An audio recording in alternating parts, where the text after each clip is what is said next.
होता है कि हमारे फिल्म जगत में बहुत सारे उत्कृष्ट रचनाकारों ने अपने साहित्यिक गरिमा को बनाए रखते हुए ऐसे गीतों को प्रदान किया है जो जन जन के कंठहार हुए हैं, जन जन के हृदय में बसे हुए हैं, जन जन को वे संस्कारित कर रहे हैं और उन्हें विशेष भावनात्मक एक गहराई प्रदान कर रहे हैं। तो सर को हमें सुनना है, मैं ज्यादा कुछ नहीं कहूंगा, हम लोग सभी उपस्थित हैं आज सर को सुनने के लिए। और मैं केवल शैलेंद्र के गीत की कुछ पंक्तियों के साथ अपनी बात समाप्त करना चाहूंगा। रिश्ता दिल से दिल के एतबार का, जिंदा है हम के नाम प्यार का। रिश्ता दिल से दिल के एतबार का, जिंदा है हम के नाम प्यार का। कि मर के भी किसी को याद आएंगे, किसी के आंसुओं में मुस्कुराएंगे। कहेगा फूल हर कली से बार बार, जीना इसी का नाम है। किसी की मुस्कुराहटों के हो निशान, किसी का दर्द मिल सके तो ले उधार। किसी के वास्ते हो तेरे दिल में प्यार, जीना इसी का नाम है। धन्यवाद। धन्यवाद संतोष सर।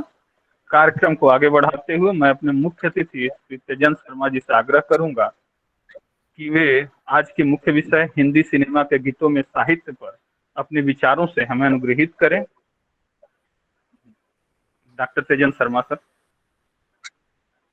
धन्यवाद विवेक भाई, संतोष जी और मेरे प्यारे छोटे भाई राम शर्मा और जितने भी मेरे मित्र आज इस बातचीत को सुन रहे हैं, मैं उन सबका स्वागत करता हूं। दोस्तों, जब हम थोड़ा सा भी ध्यान देते हैं तो शायद ही कोई ऐसा इंसान होगा जो बचपन से लेके और जिंदगी के आखिरी दिनों तक फिल्मी गीत से जुड़ा ना हो। एक स्थिति ऐसी आई भारत में कि जो हमारे लोक गीत थे वो कहीं पीछे रह गए और जो सिनेमा के गीत थे वो हमारे लोकगीत बन गए। इस तरह से कि अगर राखी है तो फिल्मी गीत ही बजेगा, भैया मेरे राखी के बंधन को निभाना। गांव में क्या कहा जाता था वो किसी को याद नहीं, या बहना ने भाई की कलाई पे प्यार बांधा है। ऐसे ही जब होली है तो एक कतार है गीतों की, मन बरसे भीगे चूनर वाली। मगर 1957 में जब होली आई रे कन्हाई रंग बरसे सुना दे जरा बांसुरी, और शकील बदायूं ने इतनी खूबसूरत बात कहते हैं अपने उस गीत में, मोहे भाए ना हर जाई मोहे भाए ना, मोहे भाए ना हर जाई रंग हल्के सुना दे जरा बांसुरी। तो उसे प्यार के पक्के रंगों की ख्वाहिश है कि जीवन के रंग जो भी हो वो पक्के हों, हल्के ना हो। तो सोचिए 1957 में शकील ये कहते हैं। मैं आमतौर पे जब हिंदी सिनेमा के गीतों के स्वर्ण काल की बात करता हूं तो 1949 में राज कपूर की फिल्म बरसात रिलीज हुई और उस फिल्म से दो गीतकार नए जुड़े, एक शैलेंद्र और दूसरे हसरत जयपुरी। और 1970 में राज कपूर की मेरा नाम जोकर जब रिलीज होती है तो शैलेंद्र का अंतिम गीत उसमें शामिल होता है। शैलेंद्र की मृत्यु हो चुकी है और शैलेंद्र की जगह राज कपूर को शैलेंद्र जैसा ही कोई गीतकार चाहिए था, तो वो उसमें हसरत के साथ नीरज को जोड़ते हैं, जो हमारे हिंदी साहित्य के स्थापित गीतकार थे। तो मैं इन 20 वर्षों के सिनेमा के गीतों को एक साहित्यिक विधा के रूप में लेता हूं। एक वरिष्ठ कवि अजित कुमार हुआ करते थे, उनसे एक बार बात हो रही थी, तो उन्होंने कहा, देखो, फिल्मी गीत साहित्य नहीं हो सकते। तो मैंने कहा, क्यों, क्या दिक्कत है उनमें? वो बोले, वो समझ आ जाते हैं। साहित्य वो होता है जिसे समझने का प्रयास करना पड़े। मेरी उनसे इस विषय में हमेशा मेरा मतभेद रहा। मेरा मानना यह है कि किसी भी अच्छे साहित्य की पहली शर्त है संप्रेषण। अगर वो जो कह रहा है और जो सुन रहा है उनमें रिश्ता पैदा नहीं करता, मैं उस साहित्य को अच्छा नहीं मानता जो अलजेब्रे जैसा कठिन हो, जिसे सॉल्व करना पड़े।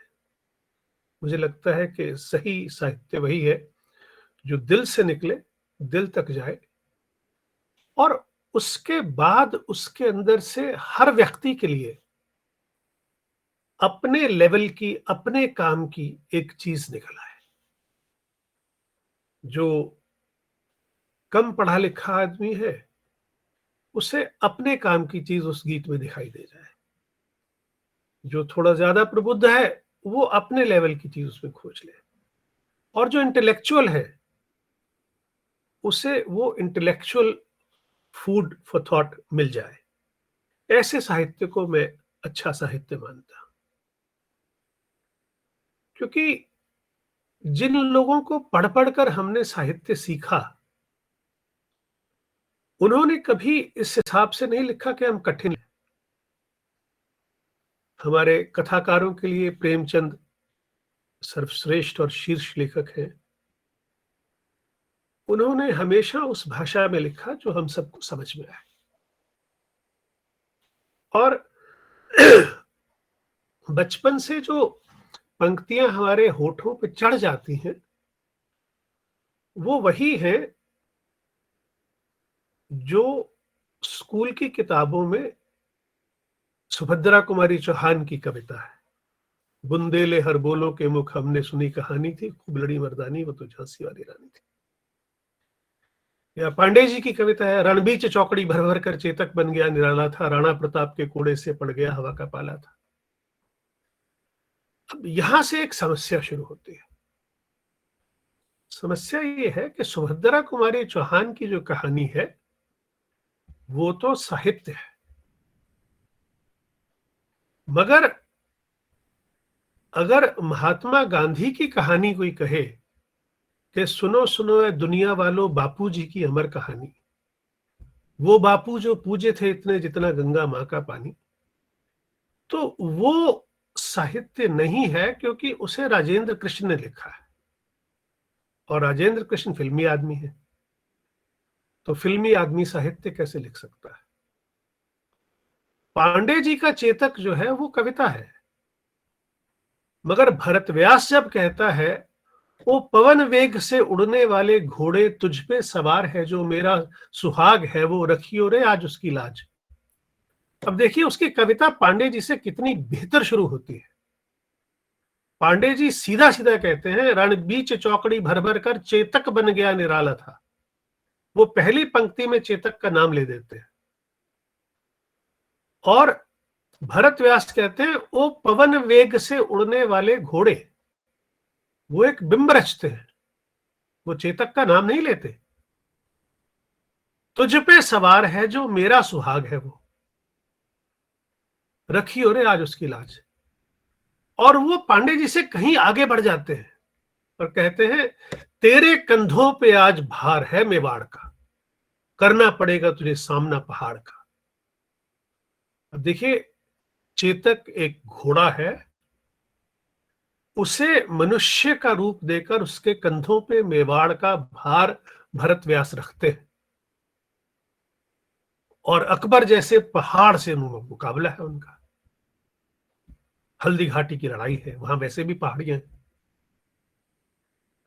तो मेरा मानना ये है कि